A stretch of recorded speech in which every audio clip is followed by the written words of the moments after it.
దేవుడు సృష్టించాడు. అతడే ఆదాము. అతనికి ప్రపంచంలో ఉన్న జీవరాశులన్నిటి మీద అధికారం ఇచ్చాడు. సృష్టి అంతటి మీద దేవుడు అతనికి అధికారం ఇచ్చాడు. అతడు సాటైన సహకారి లేక అతడు బాధపడతా ఉంటే అన్ని జంతువులతో స్నేహం చేస్తున్నాడు, కానీ అతనికి మాత్రం జీవితంలో వెలితి కొరతగానే ఉన్నది.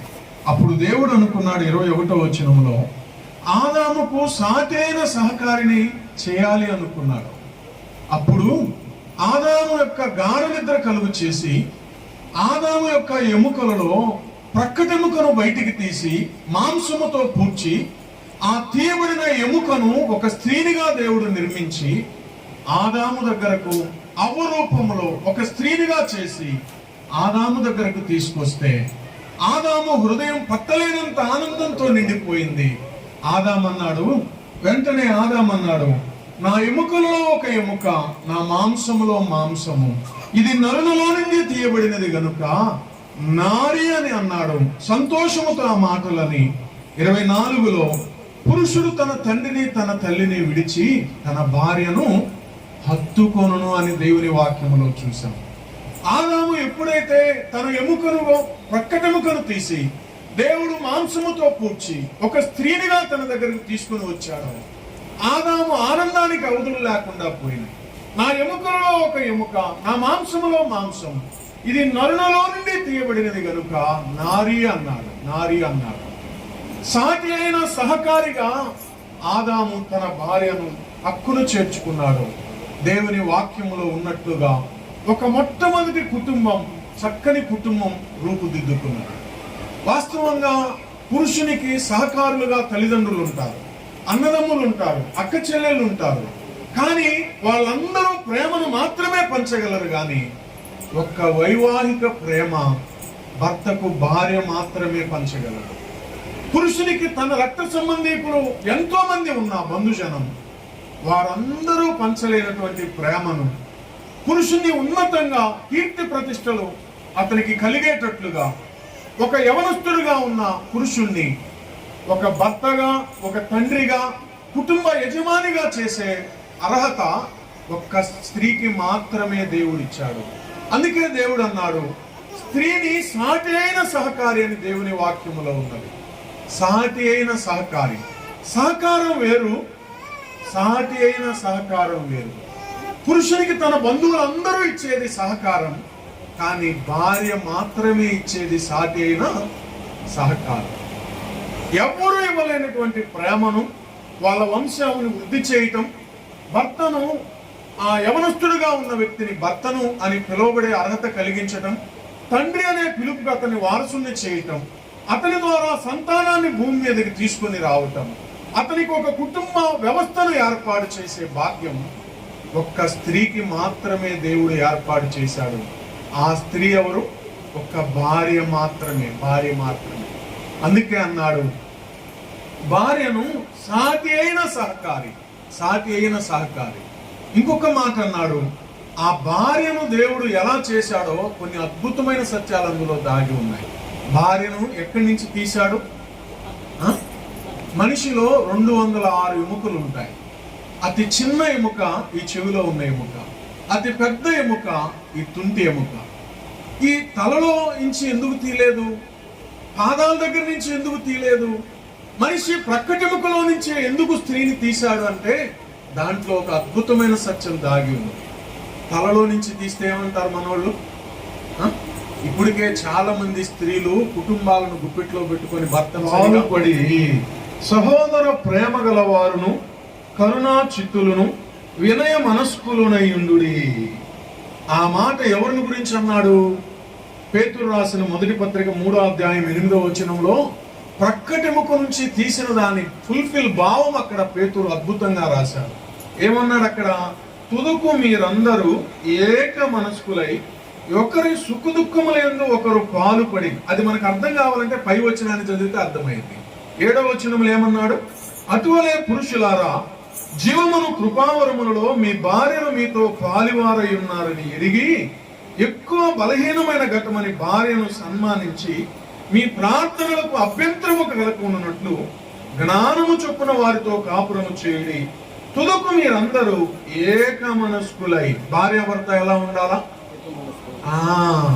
ఇద్దరే గాని వారు ఒక్క శరీరంగా ఉంటారు. అందుకే అన్నారు, హత్తుకుంటాడు పురుషుడు తన తండ్రిని తన తల్లిని విడిచి తన భార్యను హత్తుకుంటాడు. హత్తుకుంటా అనే దానికి యోబు గ్రంథంలో యోబు చెప్పాడు, గాలి కూడా వారి మధ్య చొరబడనంతగా హత్తుకుంటారంట. అంటే ఇద్దరు హత్తుకుంటే ఇద్దరి మధ్యకి ఇంకేమీ రాకూడదు. హత్తుకునుట అంటే అది భావం.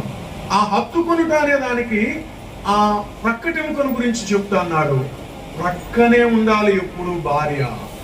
భర్త ఎప్పుడు భార్య ప్రక్కనే ఉండాలి. భార్య ఎప్పుడు భర్త ప్రక్కనే ఉండాలి. కొరింథీ పత్రికలో రాశాడు. రెఫరెన్స్ అన్ని చెప్తే చాలా లేట్ అవుతుంది. పౌలు అన్నాడు, పురుషుడు తన భార్యను ఎడబాయకూడదు అన్నాడు. స్త్రీ తన భర్తను ఎడబాయకూడదు అన్నాడు. ఎప్పుడు ఎడబాయకూడదు? ఈరోజు సమాజంలో జరుగుతున్న సమస్యలన్నీ ఇవేగా. భర్త చక్కగా ఉన్నంతసేపు భార్య చక్కగా భర్తకు సేవ చేస్తుంది.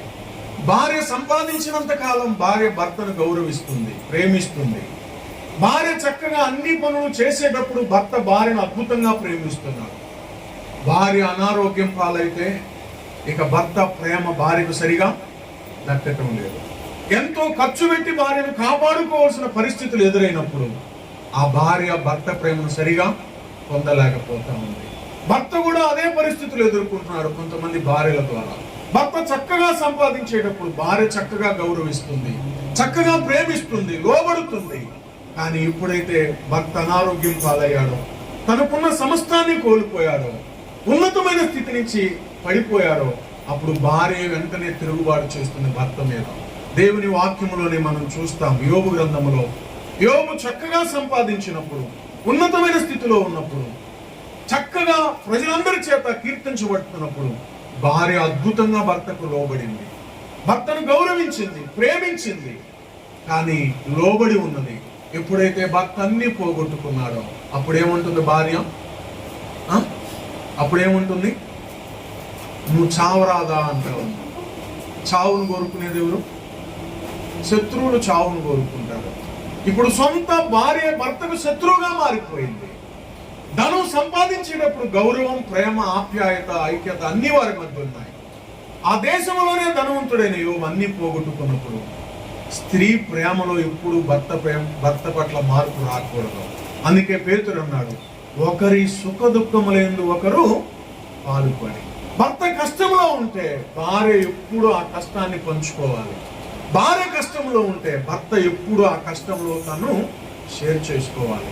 అన్న బిడ్డలు పుట్టక గొడ్డాలుగా ఉండి దుఃఖాక్రాంతరాలు అవుతుంటే ఎల్కానా ఏమన్నాడో తెలుసా? ఎందుకన్నా దుఃఖపడుతున్నావు? 10 మంది కుమారుల కంటే నేను నీకు ఎక్కువైన వాడను కానా అన్నాడు. అంటే భార్య దుఃఖములో ఉంటే భర్త భార్యను ఏం చేయాలి? ఓదార్చాలి. నేనున్నాను కదా, ఎందుకు దుఃఖపడతావని.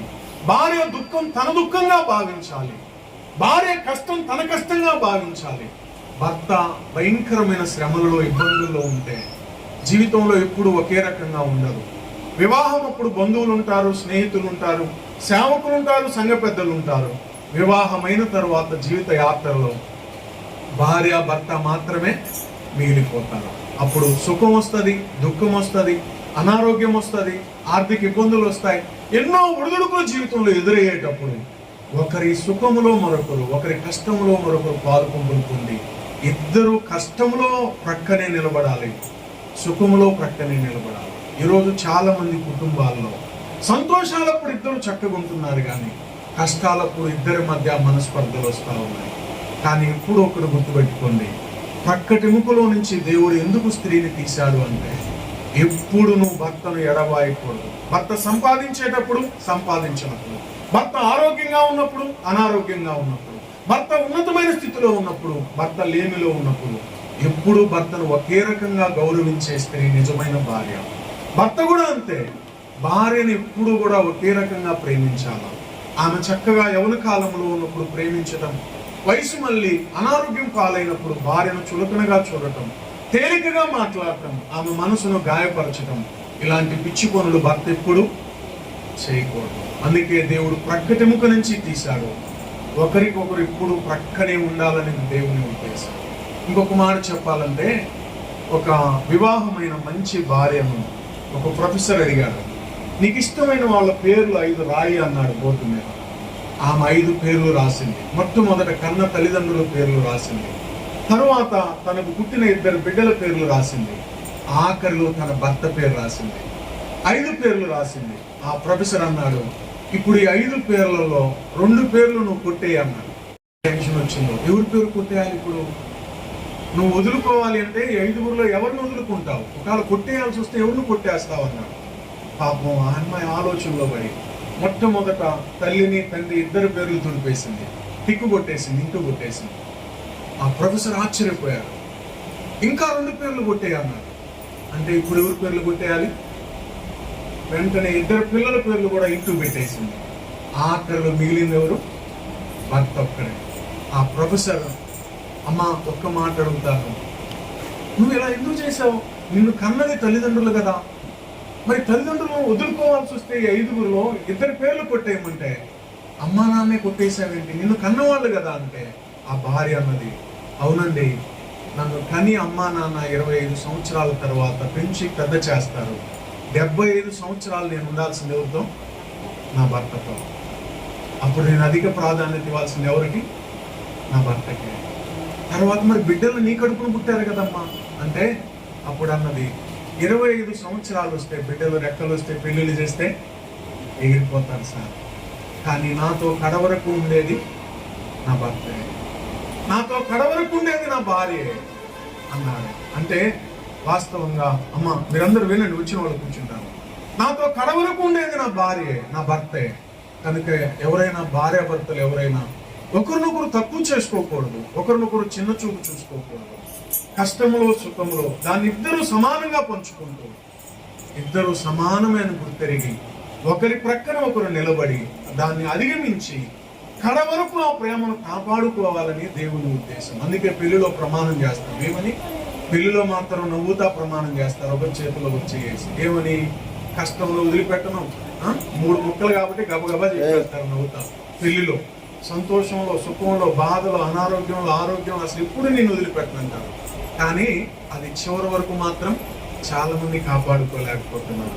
ఎప్పుడైతే ఏ భార్యాభర్త చివరి వరకు ఆ ప్రేమను కాపాడుకుంటారో వాళ్ళు నిజమైన భార్యాభర్తలు. గుర్తుపెట్టుకోండి. రెండవది, ప్రక్కటెముకలో ఉన్న మరొక సౌలభ్యం ఏంటో తెలుసా? ప్రక్కటెముక అన్ని ఎముకలు చూడండి నిటారుగా ఉంటాయి, కానీ ప్రక్కటెముక ఎలా ఉంటుందో తెలుసా? వంగి ఉంటుంది. మీరు గమనించండి, రిప్స్ అంటారు. ఈ ప్రక్కటెముక వంగి ఉంటుంది. వంగి ఉండటం అంటే అసలు స్త్రీలకు అలంకరణ ఏందో తెలుసా? మంచి బట్టలు, బంగారం, ఇవి అలంకరణ కాదు స్త్రీలకు. స్త్రీలకు ఏది అలంకరణ? బంగారం. మనోళ్ళు దేవుడు ఆడబెట్టాడు బంగారాన్ని, నీ కాలి కింద పెట్టాడు. అసలు మనిషిని దేవుడు గొప్పగా చూశాడు. ఈ లోకంలో ఉన్న సంపదలన్నింటినీ దేవుడు చిన్నగా చూశాడు. మనం తాగే నీళ్ళు యాడ్ నుంచి వస్తున్నాయి? నేలలో నుంచి, మన కాళ్ళ కింద నుంచి. మనం తినే ఆహారం యాడ్ నుంచి వస్తున్నాయి? మన కాళ్ళ కింద నుంచి. బళ్ళు డురు అని తిరుగుతున్నాం, కార్లు బళ్ళు. ఈ పెట్రోల్ యాడ్ నుంచి వస్తుంది? మన కాళ్ళ కింద నుంచి. మనిషికి కావలసిన సమస్తం ఎబ్రీ పత్రిక 2:8 మాటలు ఉన్నాయి. నీవు మనిషిని పాదాల కింద సమస్తమును ఉంచావన్నాడు. అంటే బంగారం ఎక్కడ ఉంది? మన పాదాల కింద. వీటన్నిటిని నీ పాదాల కింద పెట్టి నిన్నెక్కడ పెట్టాడు దేవుడు? వాటన్ని తల మీద నీ కాలు పెట్టాడు. ఇప్పుడు మనోళ్ళు బంగారం పెడుతుంటారు, అప్పుడప్పుడు ఏడ పెడతారు? సరే, చేతులకి ఈ పెట్టుకునే పర్వాలా. కొంతమంది అసలు ఏడ పెడుతుంటారు, మెడినెత్తిన ఇటొక పాపడు తీసి మధ్యలో పెట్టి, ఇది భలే ఉంది కదా మొన్న చేయించుకున్నాను కూడా అంటారు. ఏడ పెట్టాడు దేవుడు? నీ కాళ్ళ కింద పెట్టాడు దాన్ని. అంటే అర్థమేందో తెలుసా? బంగారం కంటే నువ్వు నాకు ఇష్టమైన బిడ్డమ్మా, నువ్వు నాకు ఇష్టమైన బిడ్డ అయ్యా. ఆ బంగారం కంటే నువ్వు నాకు చాలా విలువైన దాన్ని, చాలా విలువైన వాడవని దేవుని ఉద్దేశం. శాంతల గ్రంథంలో ఆ మాట తేటగా రాశాడు. నా వివాహం అప్పుడు నా కార్డు మీద అదే మాట నాకు ఇప్పటికీ గుర్తుంది. గుణవతైన భార్య దొరుకుట అరుదు, అతిది ముత్యము కంటే అమూల్యమైనది. మంచి భార్య కొన్ని కోట్ల కన్నా మంచి భార్య చాలా విలువైనది. వాస్తవం అది. మనిషి పాదాల కింద దేవుడు సమస్తాన్ని ఉంచితే ఈరోజు స్త్రీలు ఏం చేస్తున్నారు? ఆ కాళ్ళ కింద ఉన్న బంగారాన్ని నెత్తి మీద పెట్టుకొని బాగుంది కదా అనుకున్నారు. బంగారం పెట్టుకోవచ్చు, తప్పు లేదు, నేను కూడా పెట్టుకున్నాను. ఇది నా భార్య వివాహం అప్పుడు ఇది ఒక్కటి గుర్తుగా ఇచ్చింది, నేను నిన్ను పెళ్లి చేసుకుంటున్నాను అని. అందుకని ఇది ఒక్కటి అలాగనే ఉంచుకున్నాను. కానీ దేవుడికి ఎవరెక్కువ తెలుసా? నువ్వే చాలా ఎక్కువ. సృష్టిలో ఉన్న అన్నిటికన్నా, బంగారం కన్నా, ముత్యం కన్నా దేవుడు ఒక స్త్రీని ఎక్కువగా ఎంచాడు. ఈరోజు స్త్రీకి అలంకరణ ఏందో తెలుసా? మంచి బట్టలు కట్టుకున్నందువల్ల స్త్రీకి అలంకరణ రాదు. బాగా మంత బంగారం వేసుకున్నందువల్ల స్త్రీకి అలంకరణ రాదు. పేతురు రాసిన పత్రికలో ఆ మాటలు ఉన్నాయి, చూడండి. పేతురు రాసిన పత్రిక 3వ అధ్యాయం 4వ వచనం, 3వ వచనం. జడలు అల్లుకొనుటయు, పేతురు రాసిన మొదటి పత్రిక 3వ అధ్యాయం 3వ వచనం. జడలు అల్లుకొనుటయు, బంగారు నగలు పెట్టుకొనుటయు, వస్త్రములు ధరించుకొనుటయును, వెలుపటి అలంకారం మీకు అలంకారంగా ఉండక సాధువైనట్టు మృదువైనట్టునైన గుణమును అక్షరాలంకారం గల మీ హృదయపు అంతరంగ స్వభావం మీకు అలంకారముగా ఉండవలెను. ఏది అలంకారము? స్త్రీకి దేవుడు ప్రక్కటి ఎముకను ఇలా వంగి ఉంటాయి, రిప్స్ అంటారు వీటిని. ఇది వంగి ఉంటాయి, ప్రతి ఎముక చక్కగా ఉంటాయి. దేవుడు తీసిన ప్రక్కటి ఎముక ఎలా ఉంటుందో తెలుసా? చాలా వంగి ఉంటుంది, ఫ్లెక్సిబుల్ గా, అంటే వంగి ఉంటుంది. అంటే స్త్రీకి లోబడుటయే అందం. అదే పేతురు పత్రికలో కూడా మరొక మాట అన్నాడు, 3వ అధ్యాయంలో 6వ వచనములో. ఆ ప్రకారము శారా అబ్రహామును యజమానుడని పిలుచుచు అతనికి లోబడి ఉండేను. ఇప్పుడు ఈరోజు చాలా మంది స్త్రీలు ఈ గవర్నమెంట్ వచ్చిన తర్వాత ఓట్ల కోసం ఏం చేస్తున్నారంటే, మీరు సగం, మీరు కూడా సగం. ఎవరు సగం? పురుషుడికి ఎంత అధికారం ఉందో ఇప్పుడు స్త్రీకి కూడా అంతే అధికారం ఉంది. మీరేం తక్కువ కాదు, మీరు కూడా సగం అన్నారు. కానీ దేవుని వాక్యంలో దేవుడు ఏం చెప్పాడు అంటే, తిమోతికి రాసిన పత్రికలో 2వ అధ్యాయం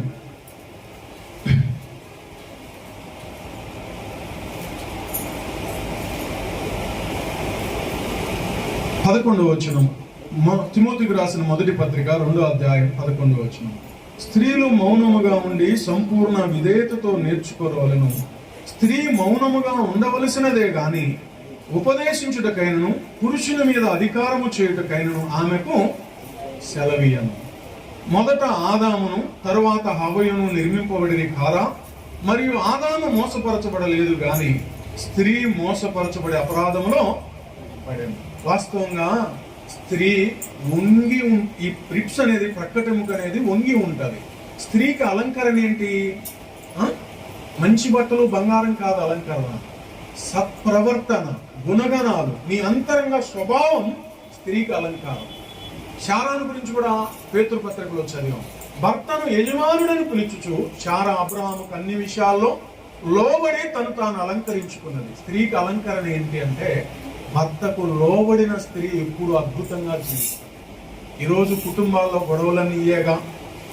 పురుషుడేమో నేను ఎక్కువ అని, స్త్రీ ఏమో నువ్వేం ఎక్కువ, నువ్వెంత సంపాదిస్తే నేను కూడా అంతే సంపాదిస్తానా, నువ్వు సాఫ్ట్వేరే నేను సాఫ్ట్వేరే, నువ్వు హార్డ్వేరే నేను హార్డ్వేరే, నీకు లక్షే నాకు లక్షే, నీకు 50,000 నాకు 50,000, నేను ఎందుకు లొంగాలా, నీ మాట నేను ఎందుకు వినాలా, ఇద్దరం ఒకటే కదా అంటున్నారు. చాలా తప్పు. దేవుని వాక్యం ఏది చెప్తే దాన్ని అక్షరాలా పాటించగలిగిన తల్లుల జీవితాలు అద్భుతంగా ఉంటాయి. స్త్రీ ఎప్పుడు భర్తకు లోబడాలా, భర్తను గౌరవించాలా, భర్తను ప్రేమించాలా. ఆదికాండంలో మీరు చదువుకుంటే, ఇస్సాకు పొలములో వస్తా ఉంటే ఎలియాజరు రిబ్కాను ఒంటి మీద నుంచి తీసుకొస్తా ఉంటే, వాళ్ళిద్దరినీ కలుసుకోవడానికి ఇస్సాకు వారి దగ్గరికి వస్తా ఉంటే రిబ్కా వెంటనే ఏం చేస్తుంది? ఒంటి మీద నుంచి దిగి ముసుగు వేసుకొని మనము కలుసుకోవటానికి వస్తున్న ఆ మనుషుడు ఎవరు అంటారు. అతడు ఇస్సాకు అంటంతో చాలా దీనురాలుగా మారిపోతుంది. అతడే నా యజమానుని కుమారుడు అంటారు. ఇస్సాకును చూసిన వెంటనే రిబ్కా ఒంటె దిగిద్ది, తల మీద ముసుగు వేసుకుంటది. కారణం ఏంటి? భర్తకు ఏ భార్య అయితే లోబడి ఉంటుందో ఆ భార్య చాలా అద్భుతంగా జీవితంలో జీవిస్తుంది.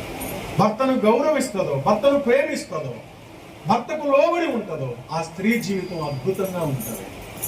ఈరోజు కుటుంబాల్లో గొడవలువే, ఎన్నో కుటుంబాలు విచ్ఛిన్నమైపోతా ఉన్నాయి. ఈగో. ఎప్పుడైనా ఒకటి గుర్తుపెట్టుకోండి, నేను ఎక్కువ అనే సమస్య పురుషుల్లో అయినా స్త్రీలోనైనా వచ్చింది అంటే వాళ్ళను సాతాను తప్పకుండా పడగొడతాడని గుర్తుపెట్టుకోండి.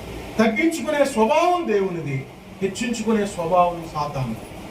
దేవుడు అన్నాడు, స్పష్టంగా చెప్పాడు, తను తాను తగ్గించుకునేవాడు హెచ్చించబడతాడు, తను తాను హెచ్చించుకునేవాడు తగ్గించబడతాడు. ఇప్పుడు లూసిఫర్గా పిలువబడుతున్న ప్రధానమైన, సాతానుగా పిలువబడుతున్న ఒకప్పుడు ప్రధానమైన దూత, అతనికున్న ఆధిక్యత వేరు, అతనికున్న సామర్థ్యం వేరు, శక్తి వేరు, ప్రభావం వేరు, మహిమ వేరు. ఎందుకు ఆ భాగ్యాన్ని కోల్పోయాడో తెలుసా? ఆ స్థితిని ఎందుకు పోగొట్టుకున్నాడో తెలుసా? తను తాను హెచ్చించుకోబట్టి.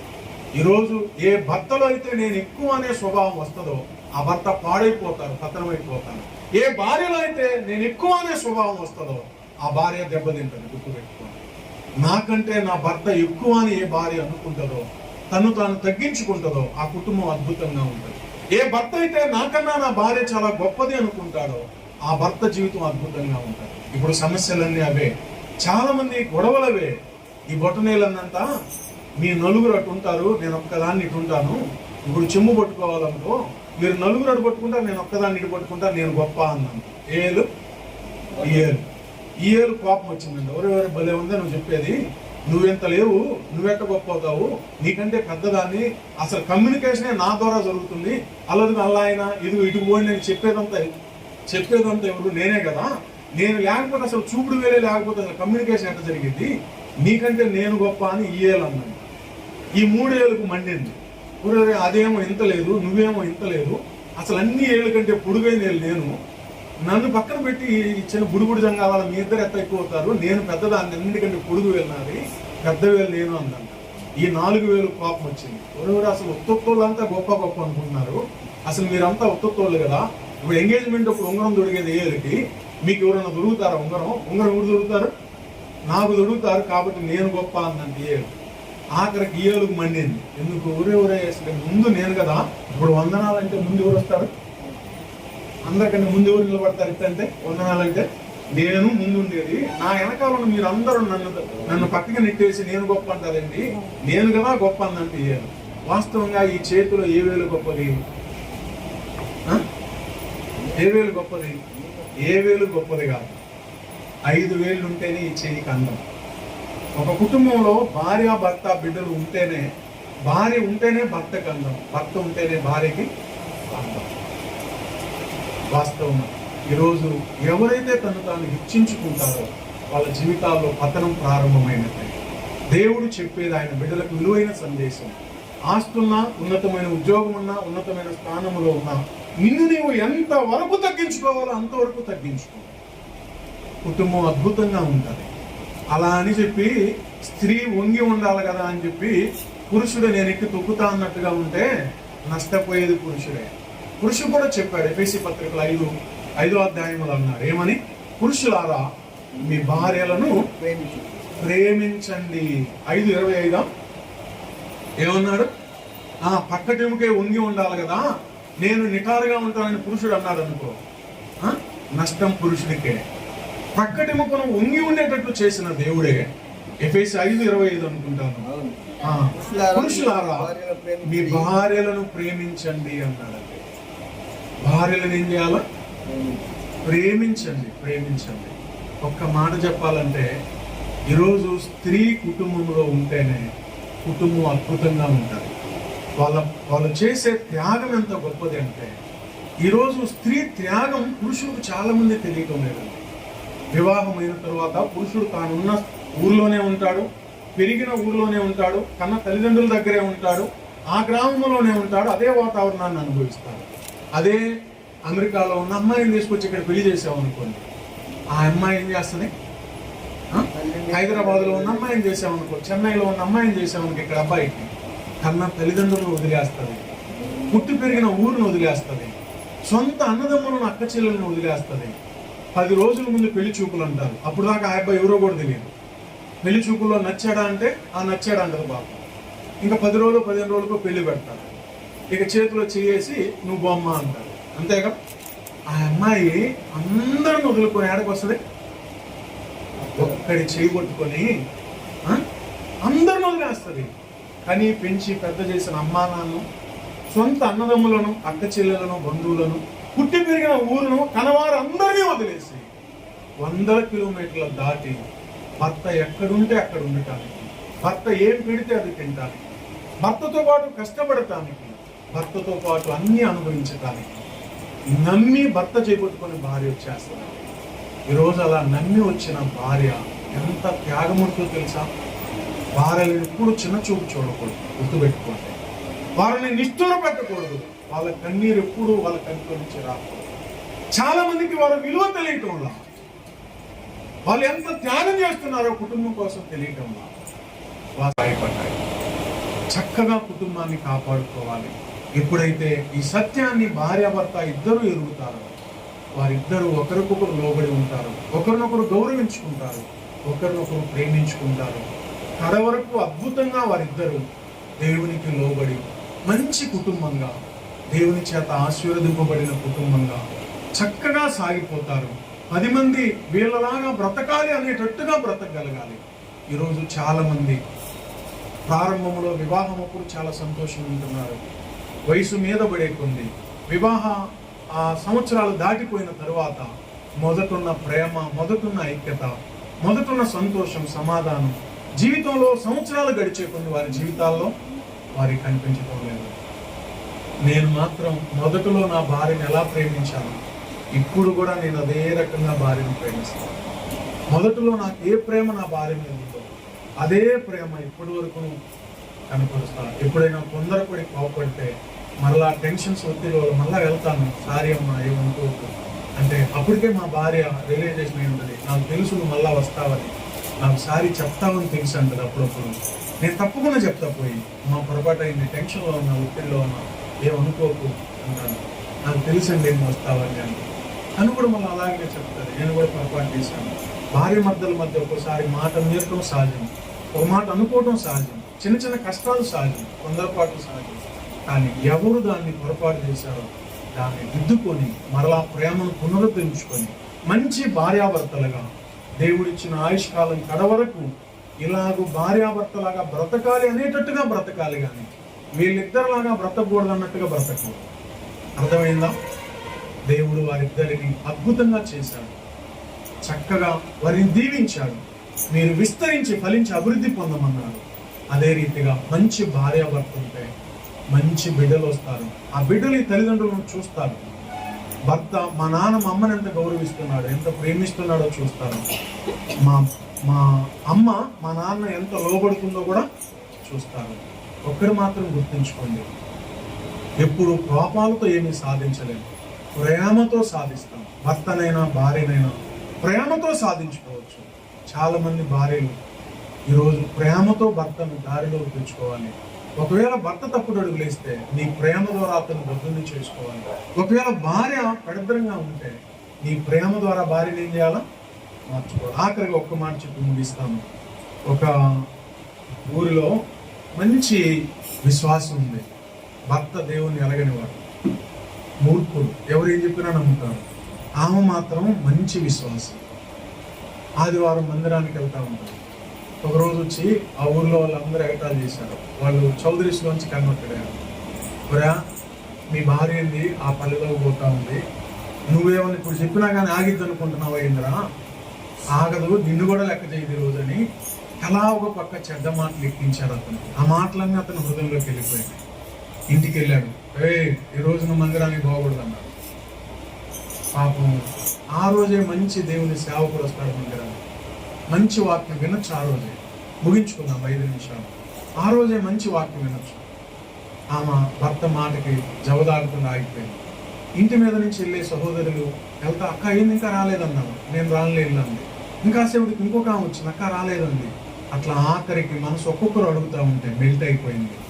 ఆఖరికి వెళ్ళిపోయింది మందిరానికి. భర్త ఇంటికి వచ్చాడు, ఉగ్రుడైపోయాడు. నేను చెప్తే వెళ్ళకుండా ఎందుకు వెళ్ళావు? నేను వద్దన్నాను కదా, ఆగిపోవాలి కదా, నేనంటే లెక్క లేదా, నా మాట అంటే గౌరవం లేదా అని ఉగ్రుడైపోయాడు. ఆఖరికి మీటింగ్ ఇంటికి వచ్చిన తర్వాత ఇష్టం వచ్చినట్టు భార్యను కొట్టాడు. ఆ పొయ్యి దగ్గర ఉన్న ఆ ముళ్ళ తీసుకొని ఇష్టం వచ్చినట్టు కొట్టాడు. ఆ భార్య అట్లా కాదండి కొడతా ఉంటే చేతులు అడ్డం పెట్టి అట్ట కాదండి ఇట్ట కాదండి అంటా ఉంది. కానీ అతన్ని ఏమీ దూషించలేదు, ఏమీ అతనితో కలబడలేదు, బట్టలు సర్దుకొని నేను పోతానని అనలేదు. పాపం కొట్టి వెళ్ళిపోయాడు. కర్రేసిరేసి వెళ్ళాడే కానీ ఏమో సాయంకాలం వరకు మంచం మీద అలాగనే పడుకుంది. ఆ దెబ్బలకి చర్మం అంతా కందింది, దద్దుర్లాగా వచ్చింది, అక్కడక్కడ రక్తపు చెమ్మ బయటకు వచ్చింది. సాయంకాలానికి లేచింది, చక్కగా భోజనం వండింది. అతను వచ్చేసరికి నీళ్లు తోడింది, స్నానం చేశాడు, భోజనం పెట్టింది. వాడికి మాత్రం ఇంటికి వచ్చాడే కానీ మనసులో వేదన, ఎందుకు నేనేంత మూర్ఖంగా ప్రవర్తించాను, నా భార్య చాలా మంచిది, ఎక్కడ ఆమెలో నేను తప్పు చూడలేదు, ఒక్కసారి కూడా నోటి మాటతో కూడా తప్పుగా మాట్లాడలేదు, ఒక చెడ్డ ప్రవర్తన ఆమెలో నేను చూడలేదు. ఎవరో చెప్పుడు మాటలు ఈ రోజు నేను నా భార్యని ఇంతగా నేను హింసించానే అని మనసులో వేదన ప్రారంభమైంది. ఆఖరికి ఇద్దరు పక్క పక్కన, అతనికి మంచం వేసింది, పక్క వేసింది, తాను కూడా పక్కన మంచం వేసుకొని పడుకుంది. కానీ వాడిలో మాత్రం దుఃఖం తన్నుకొని వస్తా ఉంది. సగం రేత్రికి నిద్ర పట్టక లైట్ వేసి భార్యను తనివి తీరా చూస్తున్నాడు. దుఃఖం ఆగల. ఆ తెల్లని చీరలో చర్మం అంతా కంది, అక్కడక్కడ రక్తపు చెమ్మ బయటకు వచ్చింది. దుఃఖం ఆపుకోలేకపోయాడు. ఆ భార్య ఎంత ప్రేమించింది, నన్ను ఎంత గౌరవించింది, ఈ ఒక్క విషయంలో ఎందుకు ఇలా చేసింది, ఈ రోజు నా చేత దెబ్బలు తిందని దుఃఖం ఆపుకోలేకపోయాడు. కళ్ళ నీళ్ళు అలా కారిపోతా ఉంటే ఆమె కాళ్ళ మీద పడ్డాయి. భార్య లేచింది, లేచి ఏందండి ఏడుస్తున్నావు అన్నాడు. నా మీద నీకు కోపం లేదంటే, ఇంత కొట్టాను నిన్ను, నా మీద నీకు కోపం లేదా, మళ్ళా తిరగబడలేదు, నువ్వు ఒక్క మాట లేదు, నా మీద నీకు కోపంగా లేదండి. ఆమెన్నది, నేను నీ భార్యనయ్యా, నీ మీద నాకెందుకు కోపం ఉండదు, నన్ను పోషిస్తున్నావు, నన్ను గౌరవంగా చూసావు, ఇన్ని సంవత్సరాలు నా కష్టంలో నా ప్రక్కన నిలబడ్డావు, ఈ రోజు కూడా నీ మాట మీరు పోవాలని లేదయ్యా. చాలా దూర ప్రాంతాల నుంచి దైవజనుడు, మంచి దైవజనుడు వస్తుంటే ఆ మాటలు మరలా వినిపించవయ్యా. ఎప్పుడో ఒక్కసారి వస్తాడు సంవత్సరానికి, మంచి వాక్యం పోగొట్టుకోవడం ఎందుకని ఇల్లానే తప్ప, భర్తను ఎదిరించాలని, భర్తను లోబడకుండా ఉండాలని, నీ మాట మీరిపోవాలని లేదయ్యా. తప్పైతే క్షమించి ఎప్పుడు పోన్లే అంటే భర్త గుండె పగిలిపోయింది.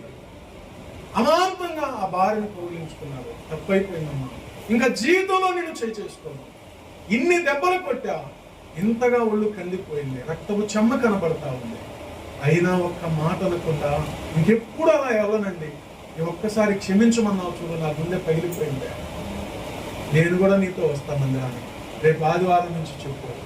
ఆ దేవుడు ప్రేమ నాకు తెలియదు, దేవుడు తెలియదు, నిన్ను చూసిన తర్వాత దేవుని యొక్క ప్రేమేందో నాకు అర్థమైంది.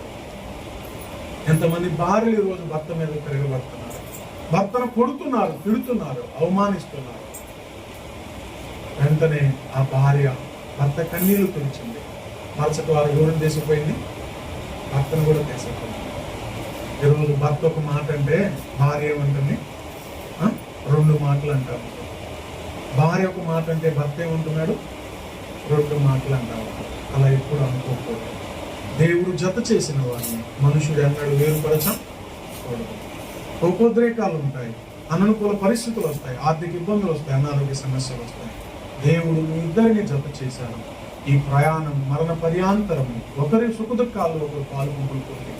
మంచి భార్యగా, మంచి భర్తగా దేవుని గణపరుస్తూ చుట్టూ ఉన్న కుటుంబాలన్నీ వీళ్ళలాగా బ్రతకాలి అన్నట్టుగా బ్రతకాలి, కానీ చెడ్డగా బ్రతకూడదు. తమ్ముడు నాకు 20 సంవత్సరాల క్రితం నుంచి పరిచయం, 25 సంవత్సరాల క్రితం నుంచి ఆ మందిరాన్ని నేను నిర్మించేటప్పుడు తమ్ముడు నాగేశ్వరరావు దాన్ని కట్టారు. నాకేం తెలియదు కన్స్ట్రక్షన్ అప్పుడు. వాళ్ళిద్దరికే చెప్పాను, జాగ్రత్తగా కట్టండి అంటే, అన్న నువ్వు డబ్బుల సంగతి చూసుకో, మేము చక్కగా కడతా ఉన్నారు, చక్కగా వాళ్ళ మందిరాన్ని నిర్మించాను, నేను డబ్బులు ఇవ్వటం వరకే చేశాను, ఆ మందిరాన్ని వాళ్ళిద్దరే నిర్మించారు. 25 సంవత్సరాల నుంచి నాకు పరిచయం. చక్కగా దేవుణ్ణి తెలుసుకొని బాప్తిసం పొంది ఈరోజు జీవితాన్ని దేవుని పనికి అప్పగించి హైదరాబాదు దూర ప్రాంతానికి వెళ్ళి అక్కడ సంఘాన్ని కట్టి దేవుని సేవలో దేవుని పని అద్భుతంగా చేయాలి అని ఒక మంచి సాక్షిగా దేవుని కొరకు జీవిస్తూ దేవుని పనులు ముందుకు పోవటం చాలా సంతోషించదగిన అంశం. 13 సంవత్సరాలు అయిపోయినాయమ్మా, 14 అయిపోయినాయి. 15వ సంవత్సరంలో వారి వైవాహిక జీవితంలో ప్రవేశిస్తున్నారు. ఆ కుటుంబాన్ని దేవుడు దీవించాలని, బహుబలంగా వారిని వాడుకోవాలని మనందరి ప్రార్థనలో జ్ఞాపకం చేసుకున్నాం. దేవుడి కొద్ది మాటలు మన వినికిడిలో దీవించుకుంటాం.